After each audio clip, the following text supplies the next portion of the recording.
Donald Trump has once again insisted that everybody loves his proposal for the US to take control of the Gaza Strip, despite widespread international condemnation. Everybody loves it, Trump told reporters at the Oval Office today. Speaking alongside Benjamin Netanyahu in a joint press conference yesterday, he claimed everybody I've spoken to loves the idea of the United States owning that piece of land, referring to Gaza. The UN Secretary-General's spokesperson has been speaking to reporters after Trump's shocking plan for this takeover of the Gaza Strip. The UN Secretary-General believes that any solutions for Gaza should stay true to the bedrock of international law and not make the problem worse, he said. It's essential to avoid any form of ethnic cleansing, he added, and of course, he will reaffirm the two-state solution. Donald Trump's vision of Gaza as a US-administered resort, devoid of Palestinians, aligns with the fantasies of Israel's far right, while also reinforcing the expansionist foreign policy he's promoted since his presidency began. This approach echoes 19th century US imperial ambitions more than the isolationist stance his election once suggested.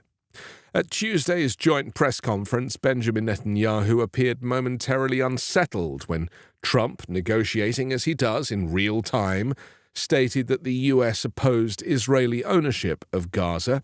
The event marked Trump's attempt to claim control over the Middle East, not just in policy, but in real estate, which he views as prime property, while Palestinians see it as their homeland. He even proposed deploying US troops to secure a long-term ownership position, a stark departure from his previous calls to withdraw from the region. The plan has little support beyond a fringe group of Israeli extremists and US Christian Zionists. Saudi Arabia swiftly rejected it in a statement, and it was widely dismissed both at the UN Security Council and elsewhere as anything from impractical to delusional to ridiculous. Yet Trump's proposal serves a purpose. It relieves Netanyahu of domestic pressure, as he's avoided outlining a post-war strategy for Gaza to avoid upsetting either the Joe Biden administration or his far-right coalition partners. Now Trump has done it for him, aligning with the far right. This is likely just one piece of a larger strategy that could see Trump backing Israel's annexation of much of the West Bank, effectively burying Palestinian statehood while displacing Gazans to beautiful homes elsewhere. Netanyahu, seated behind Trump as he described Gaza as an uninhabitable wasteland, could hardly believe his luck. Not once did Trump mention Israel's role in the destruction. Before the meeting yesterday, speculation was that Trump would maybe pressure Netanyahu to not deviate from the two-stage hostage release deal brokered at the end of the Biden administration. Instead, Trump's land grab dominated the discussion. The proposal is partly based on an assessment from Middle East peace envoy Steve Witkoff, who argues it would take 5 years to clear Gaza's rubble and Hamas tunnels before a new Dubai could be built over it in the next decade. Standing behind him, National Security Advisor Mike Walls justified the forced displacement of Palestinians as common sense, with little regard for history or even international law. The immediate danger is that Hamas may use Trump's remarks as justification to withdraw from ceasefire negotiations, including the next hostage exchange. So far, Hamas has dismissed the plan as absurd. Qatar just announced the start of negotiations for the critical second phase of the ceasefire. But if these talks ultimately lead to US-backed annexation of Gaza, Israeli control of the West Bank, and the mass expulsion of Palestinians into Egypt and Jordan, Hamas may see no reason to engage. If Gaza is emptied, what role would Hamas or even a reformed Palestinian Authority have in its governance?